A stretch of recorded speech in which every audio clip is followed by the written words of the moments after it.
학개서 2장 20절에서 23절입니다. 그달 24일에 주님께서 다시 학개에게 말씀하셨다. 너는 스룹바벨 유다 총독에게 이렇게 전하여라. 내가 하늘과 땅을 뒤흔들겠다. 왕국들의 왕좌를 뒤집어 엎겠다. 각 민족이 세운 왕국들의 권세를 내가 깨뜨리겠다. 병거들과 거기에 탄 자들을 내가 뒤집어 엎겠다. 말들과 말을 탄 자들은 저희끼리 칼부림하다가 쓰러질 것이다. 나 만군의 주의 말이다. 스알디엘의 아들 나의 종 스룹바벨아, 그날이 오면 내가 너를 높이 세우겠다. 나 주의 말이다. 너를 이미 뽑아 세웠으니 내가 너를 내 옥새로 삼겠다. 나 만군의 주의 말이다. 지난주에 말씀을 드렸을 때 그 중에서 그날에 대한 말씀을 많이 드렸잖아요. 학개서에서 말씀하고 있는 그날은 성전이 다시 재건되는 그날이 아니고 하나님께서 하늘과 땅과 그 안에 있는 모든 것, 바다와 물과 그 모든 것들을 다 뒤흔들어서 엎으시는 날이다라고 말씀을 드렸어요. 지금 2장 21절에서도 이렇게 말씀하셨죠. 내가 하늘과 땅을 뒤흔들겠다. 앞에 2장 6절에서 하신 말씀과 같은 말씀입니다. 하나님께서 하늘과 땅과 그 안에 있는 모든 것들을 뒤집어 엎으시는, 흔들어 뒤집어 엎으시는 그런 날이 온다라는 것입니다. 22절에서는 그날을 이 세상의 왕국들이 그리고 왕국의 부자들이 다 이렇게 뒤집어지는, 뒤엎어지는 날이고 각 민족이 세운 왕국들의 권세를 하나님께서 깨뜨리시고 그 군사력이라고 할 수 있는 병거들과 거기에 탄 사람들을 뒤집어 엎는 날이라고 기록하고 있어요. 그리고 2장 7절에서는 성전이 재건되어서 그 재건된 성전에 세상 모든 민족들이 보화를 들고 모여드는 날이고 그래서 그 재건된 성전에 모든 보물들이 가득 채워지는 그런 날이다라고 말씀하셨죠. 그리고 2장 9절에서는 바로 그 재건된 성전에 하나님께서 파괴되지 않는 영원한 평화가 깃들도록 해주시는 그런 날이다라고 말씀을 드렸어요. 읽어드렸던 이 2장 20절부터의 내용도 똑같이 연결되어 있습니다. 바로 그날이요. 학개가 이 말씀을 선포할 때에는 그 말씀을 들었던 사람들은 아마 성전이 재건되는 날이 학개 예언자가 말씀하고 있는 그날이다라고 생각을 했을 것입니다. 그런데 저번에도 말씀을 드렸고 또 좀 전에도 설명해 드렸듯이 이 학개 예언자가 말씀을 전할 때 강조했던 그날은 성전이 재건된 날이 아니에요. 왜 그러냐면 성전이 재건되었을 때 하나님께서 이 예언서들에서 약속하셨던 일들이 하나도 이루어지지 않았어요. 그러니까 단순하게 성전이 재건된 그날이 이 예언서에서 강조하고 있는 하나님께서 모든 것을 이렇게 뒤집어 엎어버리시는 그날이 아니다라는 것을 알 수 있죠. 2장 23절에서는 하나님이 이런 약속을 해주셨어요. 바로 그날이 오면입니다. 그날. 나의 종 스룹바벨아, 그날이 오면 내가 너를 높이 세우겠다.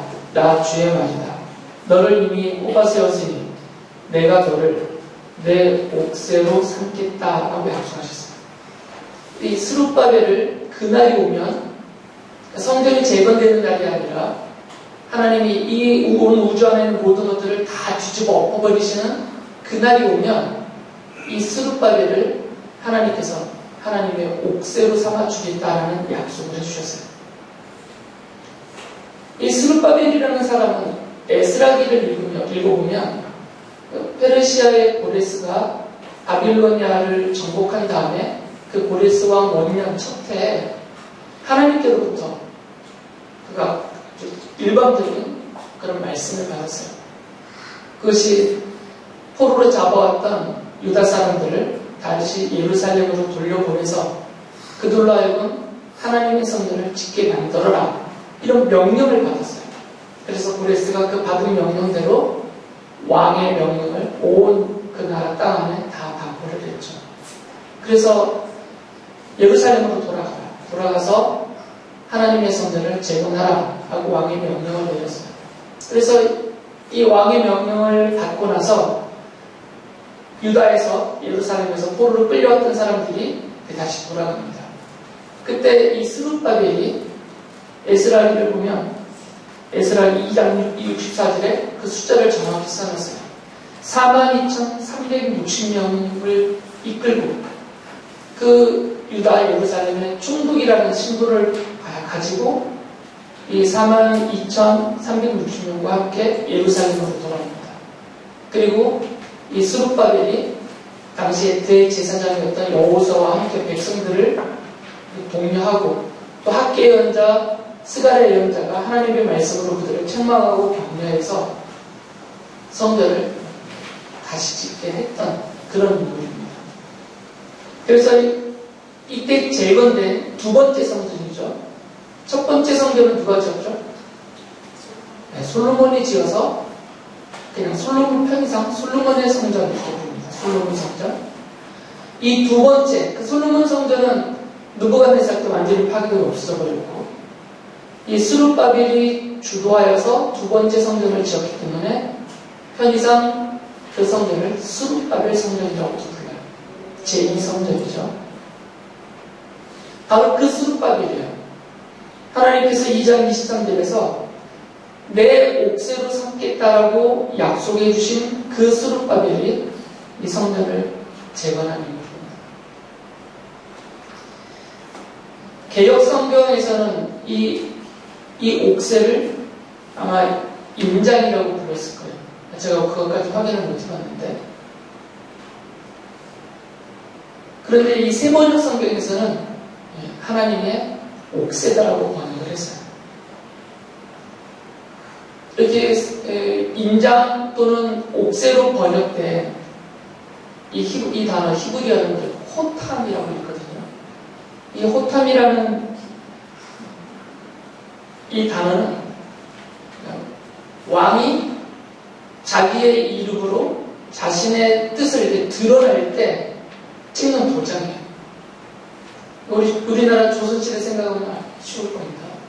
왕이 이렇게 무슨 명령이나 무슨 조서를 딱 쓰고 이게 왕의 뜻이다, 왕의 명령이다라는 것을 확인하기 위해서 옥새를 찍어주잖아요. 이 호탐이 바로 그겁니다. 그래서 세 번의 성경에서는 좀 더 우리가 가깝게 이해하기 위해서 그것을 옥새라고 번역을 했어요. 개역 성경에서는 아마 임장이라고 번역이 됐을 것 같아요. 그러니까 지금 하나님께서 이 스룹바벨에게 해주신 이 약속, 그날이 오면 내가 너를 나의 옥새로 삼아주겠다. 이 약속의 뜻을 오늘 생각해 보려고 합니다. 여기까지가 서론이었습니다. 제가 무슨 얘기를 오늘 여러분과 함께 나누려고 하는지를 제가 설명해 드린 겁니다. 앞서서 말씀드렸듯이 이 학계 예언자가 강조하고 있는 그날은 스룹바벨이 주도해서 이스라엘 사람들, 유다 백성들과 함께 다시 두 번째로 지은 성전, 그 성전이 완공된 날은 아니에요. 말씀드렸듯이 이 성전이 완공되었을 때 학계 예언자나 스가랴 예언자가 말하고 있는 그런 일들이 이때 벌어지지 않았어요.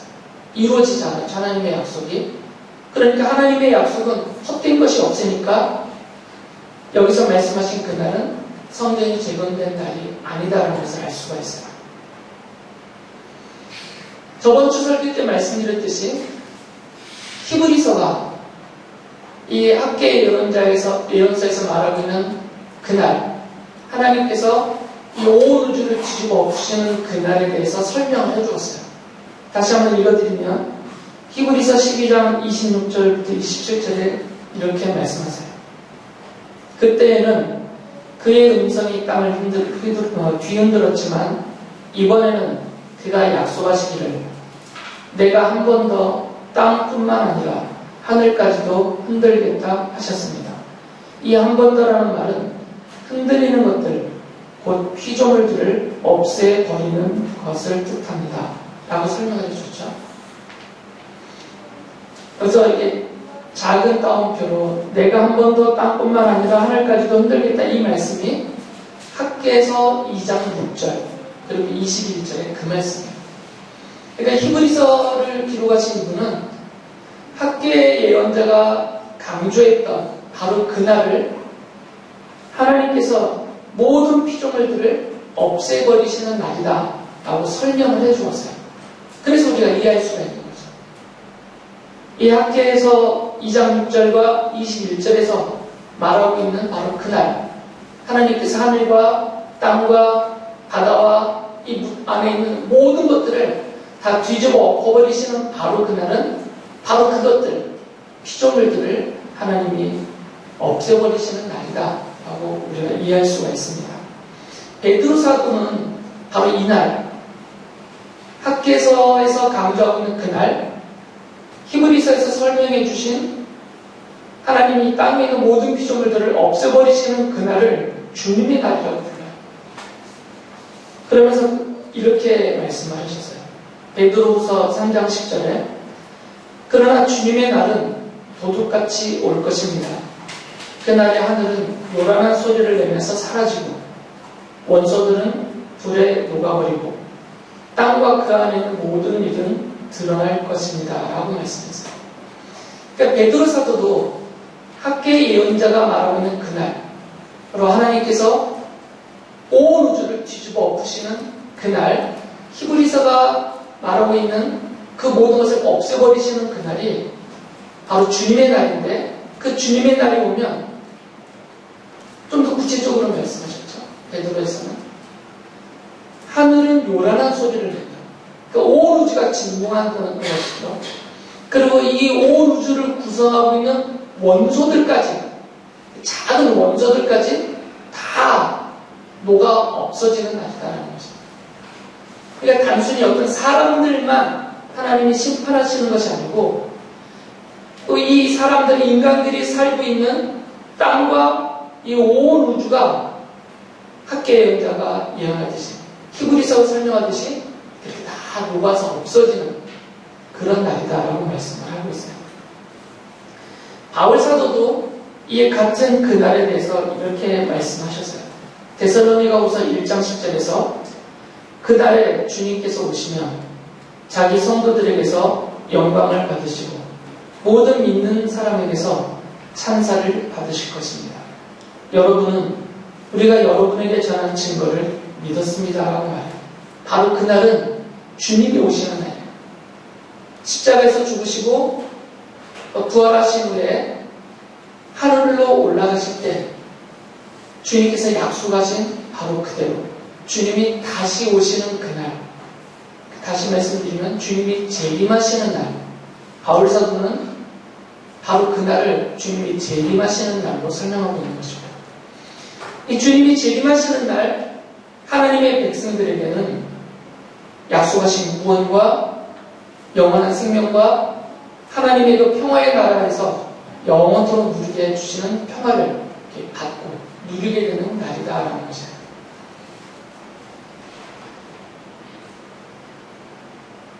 이 학개의 예언자가 하나님의 말씀을 이렇게 전하면서 그 당시에 성전 재건이 중단됐었잖아요. 주변에 있는 많은 대적들의 방해로 그 중단됐던 성전 재건을 다시 독려할 때 학개의 예언자와 함께 그 일을 했던 예언자가 있었어요. 그분이 누구시죠? 네, 스가랴 예언자입니다. 그러니까 학개의 예언자가 같이 일하신 분이에요. 그러니까 이분도 받아서 전하신 하나님의 말씀의 내용이 학개의 예언자의 그 기록된 말씀과 거의 같을 것입니다. 그 스가랴 예언자가 환상을 봤습니다. 그가 이런 환상을 보았는데 그것을 기록해 놓았어요. 스가랴서 4장 2절과 3절을 보면 순금으로 만든 등잔대를 봅니다. 등잔대 꼭대기에는 기름을 담는 그릇이 있고 그 그릇 가장자리에는 7대롱이 연결된 등잔 7개가 놓여 있습니다.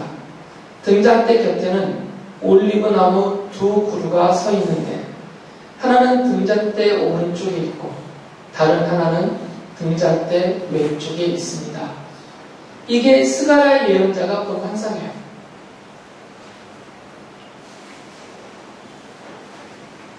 지금 환상 중에 무엇을 봤다고 그러죠? 2가지. 첫 번째는 등잔대를 보았고요. 두 번째는 2그루 올리브나무를 봤어요. 이게 정말 한 장면입니다. 이 스가랴 예언자가 본 그 등잔대는 출애굽기 26장 35절에서 말하고 있는 성막 안에 놓여져 있는 그 등잔대예요. 출애굽기에서 이렇게 말씀하시죠. 휘장 앞으로는 북쪽에 상을 차려놓고 그 상의 맞은쪽인 성막의 남쪽에는 등잔대를 놓아라 라고 말씀하셨어요. 이 등잔대는 구약시대에는 히브리어를 썼으니까 이 등잔대라고 번역된 이 단어가 메노라라는 단어예요. 메노라. 이게 등잔대로 번역된 단어거든요. 히브리어. 그러니까 성막 안에 놓여있는 그 등잔대를 메노라라고 불렀어요. 그런데 신약 성경을 쓰신 분들은 이 구약 성경을 인용할 때 히브리어로 된 성경을 직접 인용하신 분도 있지만 그 당시에는 신약 성경 시대 때는 헬라어를 주로 썼어요. 그래서 구약 성경, 히브리어로 된 구약 성경을 헬라어로 번역해 놓은 성경이 있어요. 그걸 뭐라고 부른다고 했죠? 70인경이라고 불리워지는 같은 구약 성경인데 히브리어로 기록된 구약 성경을 사람들이 편하게 읽을 수 있도록 헬라어, 그리스어로 이렇게 번역해 놓은 성경이 70인경인데 신약 성경 저자들은 이 70인경을 주로 사용했어요. 그래서 구약 성경을 인용할 때 이 70인경으로 헬라어로 번역된 구약 성경을 주로 인용했었는데 그때 이 출애굽기 26장 35절에 나오는 메노라라는 이 등잔대를 헬라어로 뭐라고 번역했냐면 갖고 계시는 그 주보 안에도 제가 여기다 써놓은 말씀입니다. 헬라어로 읽을 때는 리크니아라고 읽어요. 리크니아. 이게 출애굽기 3장 26장 35절에서 말하고 있는 바로 등잔대예요. 그 메노라를 그리스어로 번역해 보면 리크니아라고 번역이 되는데 이 단어를 신약성경 저자들은 사용을 했고요. 이것을 우리말 성경으로 번역할 때 개역성경에서는 이것을 등잔대로 번역을 했고 세번역 성경에서는 촛대로 번역을 했어요. 같은 단어예요. 그러니까 세번역 성경에서 사용하고 있는 이 촛대라는 단어는 개역개정본에서는 등잔대로 번역을 했던 것이고요. 이건 둘 다 리크니아로 번역한 말이에요. 그러니까 이 촛대는 성막 안에 놓여져 있는 출애굽기 26장 35절에서 말하고 있는 바로 그 등잔대를 말하고 그 등잔대가 지금 스가랴 예언자가 환상으로 보고 있는 그 등잔대 같은 것입니다. 다. 그래서 히브리서 9장 2절에서 이렇게 말씀을 하고 있어요. 지금 이제 모세 시대 지었던 성막을 가리키는 겁니다. 한 장막을 지었는데 곧 축책간에 해당하는 장막입니다. 그 안에는 촛대와 상이 있고 빵을 차려 놓았으니 이곳을 성소라고 하였습니다. 라고 말해요.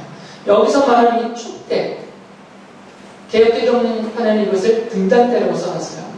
이게 바로 리크니아라는 단어이고 이게 구약성경에서 사용하고 있는 히브리어 메노라를 번역한 단어예요. 왜 이 말씀을 자세히 드렸냐면 이 사도 요한이 본 환상 때문이에요. 사도 요한이 이제 환상을 보았어요. 그가 본 환상 가운데 이런 내용이 있습니다. 요한계시록 1장 12절에서 13절을 보면 그래서 나는 내게 들려오는 그 음성을 알아보려고 돌아섰습니다. 돌아서서 보니 7 7 금 촛대가 있는데 그 촛대 한가운데 인자와 같은 분이 계셨습니다. 그는 발에 끌리는 긴 옷을 입고 가슴에는 금띠를 띠고 계셨습니다.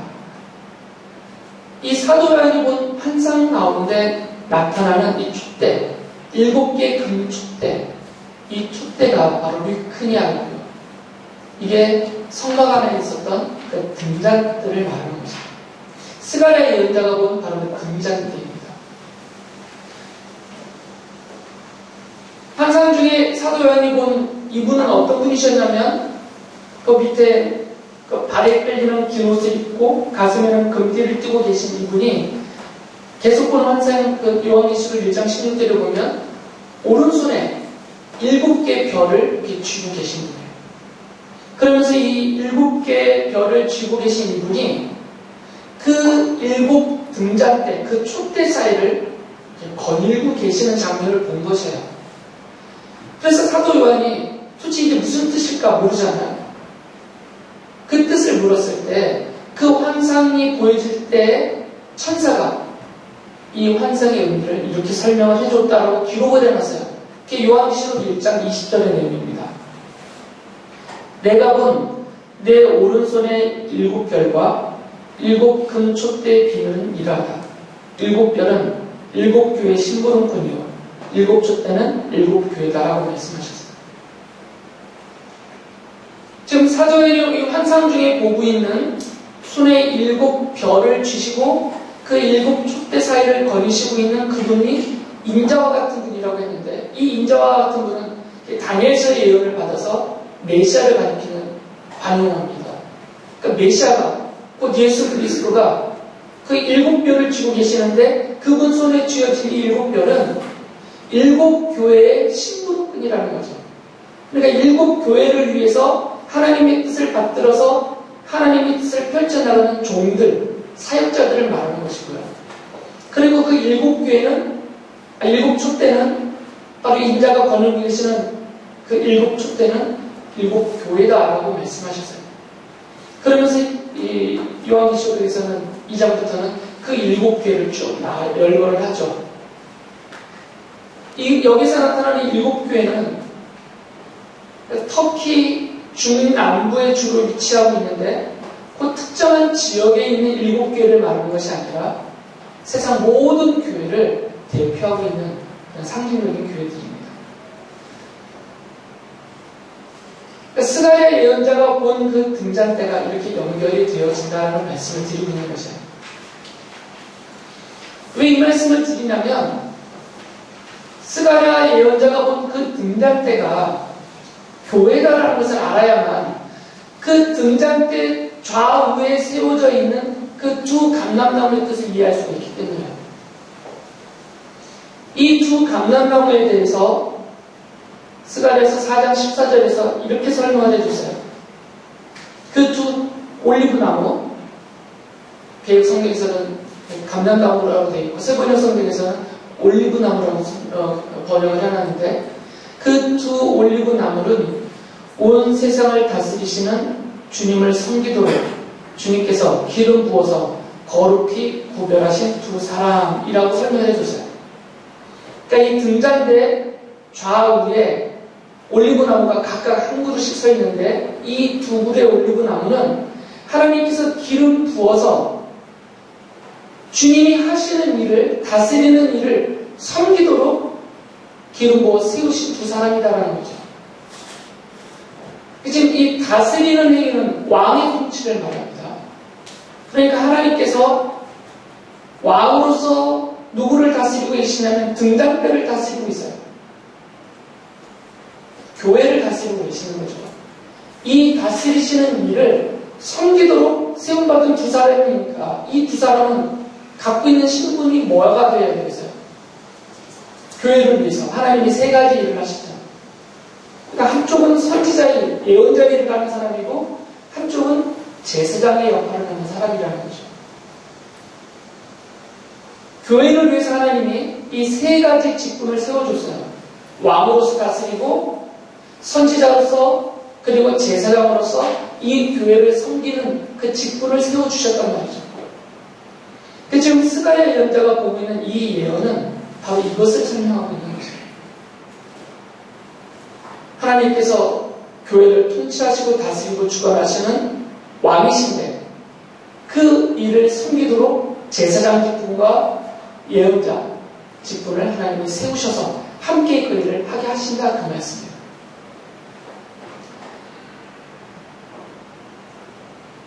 그렇기 때문에 스룹바벨을 하나님의 옥새다라고 설명하신 이유가 이제 이해가 되는 거죠. 하나님께서 스가랴 예언자의 예언에서 보여진 이 등장 때 그것이 하나님이 세우시는 교회인데 이 교회를 다스릴 때 그 다스리시는 하나님의 이름과 뜻이 드러나게 하는 그 일을 스룹바벨이 한다 그 말이에요. 스룹바벨이 그 하나님의 옥새로서 그것을 드러내는 역할을 하는데 바로 왕으로서 통치하는 역할을 하는 거죠. 그때 예언자와 제사장이 함께 그 일을 한다는 것이죠.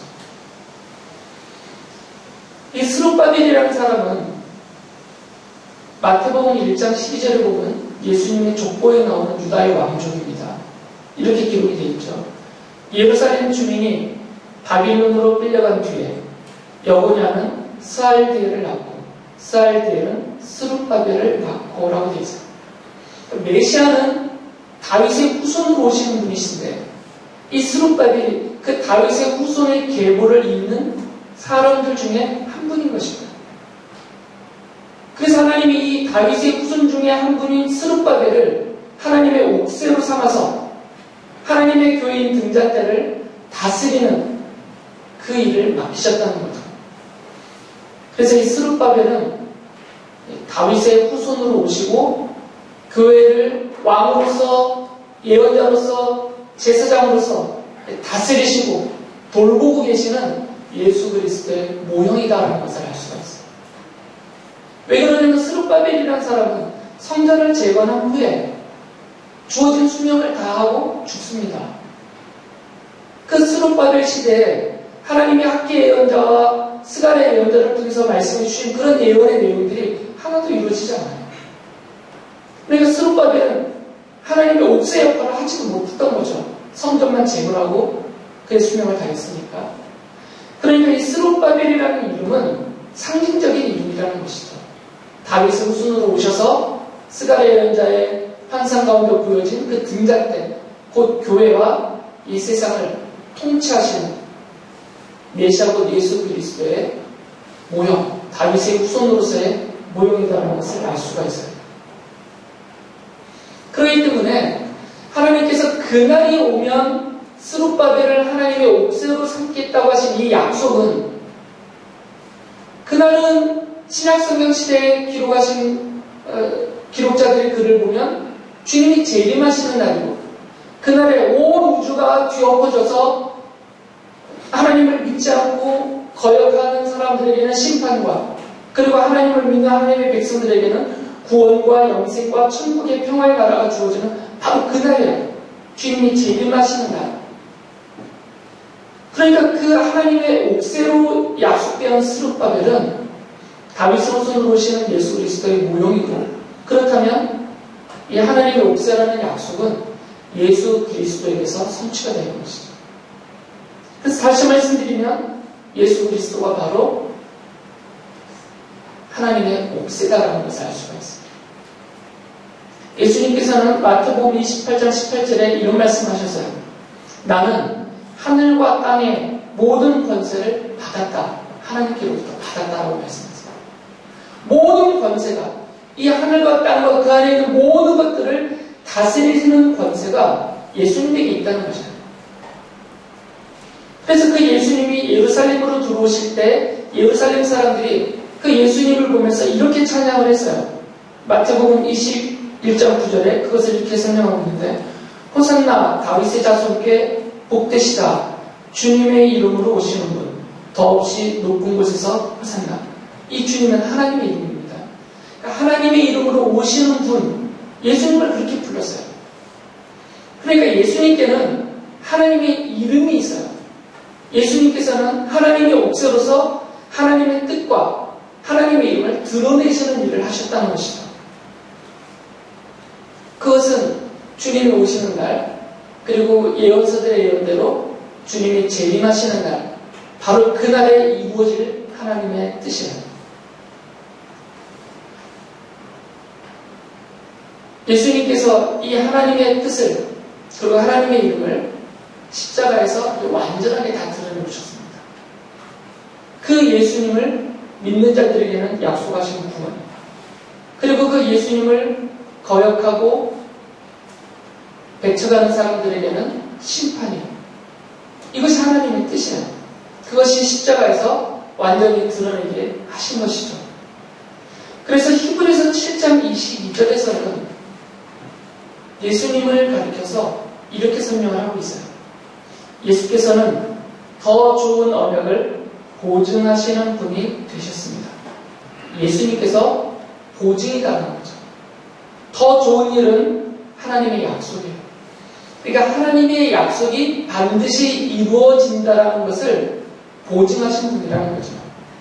옥새의 역할이 바로 그것이에요. 옥새를 찍었다는 얘기는 그 옥새를 찍은 왕이 반드시 그 일을 성취한다라는 보증이죠. 그리고 옥새가 지켜진 그 보증서는 반드시 거기에 기록된 내용이 이루어진다는 것을 확인시켜주는 역할을 해요. 예수님이 그 보증이라는 것입니다. 하나님께서 택하고 부르셔서 하나님의 자녀의 백성이 되게 하신 성도들에게 그 죄를 용서해 주겠다는 보증이고, 그들을 하나님의 자녀로 삼겠다는 보증이고, 주님이 재림하시는 날, 선지자들이 말하고 있는 그날에 하나님이 그들을 구원하시고 영원한 천국의 기업을 누리게 하시고 약속하셨던 그 평화의 나라를 영원토록 누리게 해주시겠다는 보증이 된다는 거죠. 우리에게는 그 보증이 있습니다. 왜 그러면 우리는 그 예수 그리스도의 이름을 믿고 있기 때문이에요. 그래서 우리에게는 다 예수 그리스도라는 하나님의 옥새가 찍혀 있어요. 눈으로 보이지 않지만. 하나님의 자녀들은 하나님의 옥새인 예수 그리스도의 이름이 다 찍혀 있고 그 이름으로 불려지는 사람들이에요. 그래서 여러분들을 그리스도인이다라고 부르는 거죠. 예수 그리스도에게 속한 자들, 예수 그리스도를 믿고 따르는 자들, 그런 뜻이죠. 성도들은 그리스도인입니다. 우리에게는 예수 그리스도의 이름이 있어요. 하나님의 옥새를 여러분 각각에게 다 찍어버리셨다. 실감은 안 되겠지만 나 같은 자가 뭐라고 하나님이 나에게 하나님의 옥새인 예수 그리스도의 이름을 찍어주셨는지 실감은 안 나겠지만 이것은 하나님이 하시는 일이고 하나님의 약속이에요.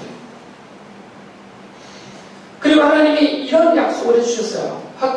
스가랴서 4장 7절에 보면 큰 산아 내가 무엇이냐 스룹바벨 앞에서는 평지일 뿐이다. 이 큰 산은 곧 위에서 말하고 있는 왕국들입니다. 이 세상의 나라들을 말해요. 그러니까 세상의 나라들 작든 크든 그 중에는 아주 가장 크게 쭉 써있는 그런 나라들이 있을 것이에요. 바빌로니아든 페르시아든 지금으로 치면 미국이든지 이렇게 큰 산, 이 세상 모든 나라들도 아무리 스스로 높다 이렇게 말해도 스룹바벨 앞에서는 다 평지가 된다 이런 말씀이에요. 그러니까 바로 그날에 이 세상 모든 것을 뒤엎어버리시는 바로 그날에는 아무리 나라이든 사람이든 스스로 큰 산이다라고 자처했던 모든 세력이 다 평지가 되어버린다는 것이죠. 예수 그리스도의 이름 앞에서는 모든 것이 평지가 되어버립니다. 나라도 사람도 어떤 권력도 세상의 그 무엇도 그리스도 앞에서는 다 무너지고 깎여지고 낮아져 버리는 거죠. 바로 그 그리스도의 이름이 우리들에게 주어져 있어요. 그러니까 그리스도 앞에서 낮아지고 깎여져 버린 그 모든 것들이 그 이름을 받은 하나님의 옥새인 예수 그리스도의 이름을 받은 그리스도인인 우리들 성도들 앞에서도 다 평지가 되어버릴 것이라는 것이죠. 주님이 그렇게 해주시겠다는 약속이에요. 이 땅에서 사는 동안에도 그리고 이 땅을 떠나서 영원한 천국에 가서도 이 모든 약속이 이루어지게 해주겠다는 것이죠. 우리 성도들의 삶에 그 인생길에 그 앞에 큰 산들이 놓여 있습니다. 그것이 사람일 때도 있고 어떤 세력일 때도 있고 이 세상 나라나 그 무엇이 될 수도 있습니다. 그러나 이 약속을 받은 하나님의 옥새인 그리스도의 이름을 받은 성도들 앞에서는 그것들이 평지가 되게 해주겠다라고 약속해 주셨습니다. 믿고 의지하고 신뢰할 때 여러분들 앞에 놓여있는 그 큰 산들이 이 약속의 말씀대로 평지가 될 수 있을 것입니다. 우리는 학계 예언자와 스가랴 예언자의 말씀을 보면서 지금도 예수 그리스도께서 교회와 교회에 속한 모든 성도들을 다스리시고 돌보고 계시다는 것을 확신할 수가 있습니다. 그리고 우리의 신분은 하나님의 옥새이신 예수 그리스도의 이름이 찍혀진 그 보증이신 예수 그리스도의 이름이 찍혀진 하나님의 사랑받는 자녀들이고 백성들입니다. 이 약속이 여러분에게 반드시 이루어질 것이고 그 약속하신 대로 우리의 사는 날 그 하루하루가 그 앞에 놓여있는 큰 산들이 평지가 되어지는 평지가 되게 해주시는 하나님의 손길을 누리며 살아가는 그런 백성이 될 것입니다. 이 약속을 믿고 힘내셔서 더욱더 주님의 이름을 의지하고 약속하신 평화의 나라를 소망하면서 약속하신 그날이 오기를 대비하면서 살아가는 여러분들 되시기 바랍니다.